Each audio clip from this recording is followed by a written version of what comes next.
Өте дәмді шоколадты печенье әзірлейміз.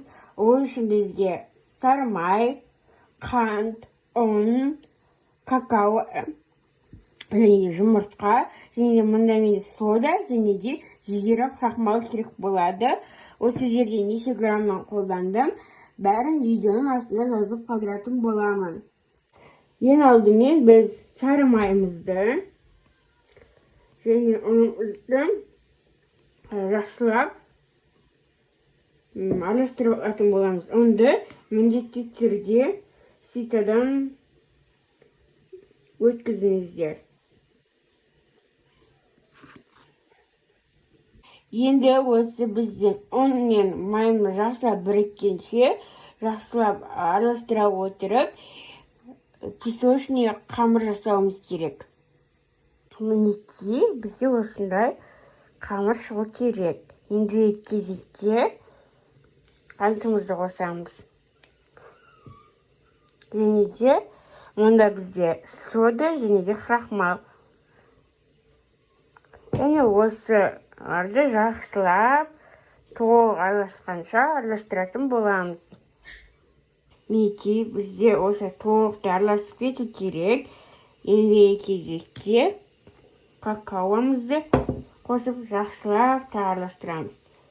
Егер какаоларыңыз аз болып көрінсе, тағы көрсетілген құрамынан тағы 1-2 грамм көп қоссаңыздар болады. Енді 2 жұмыртқамызды жарып, жақсылап бір келкі қамыр болғанша илейтін боламыз.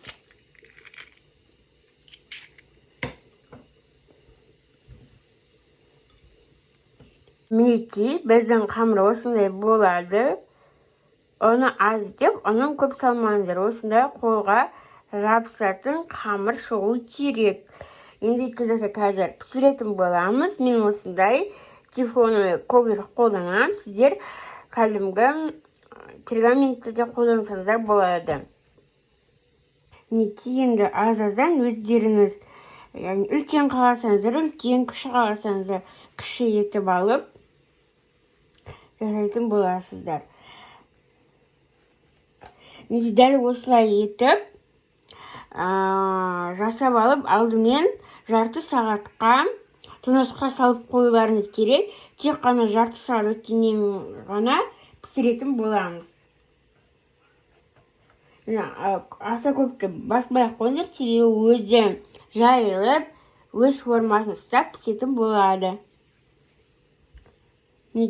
Қалған осы қамыр бөліктерін дәл осылай жасап шығатын боламыз.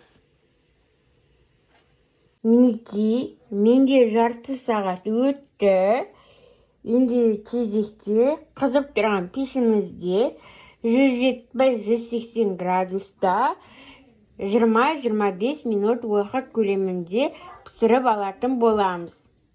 Мінекей, дәл осылай біздің шоколадты печеньеларымыз пісіп шықты. Қазір ғана пештен шығардым. Достар, өте керемет болып шықты. Толықтай пісті. Мінекей, ортасы да осындай керемет болып, жып-жұмсақ болып шығады. Бұл печенье сізге және сіздің отбасыңызға ұнайтынына міндетті түрде сенімдімін. Рецепт ұнаса, видеоға лайк басып, каналға жазылуды ұмытпаңыз.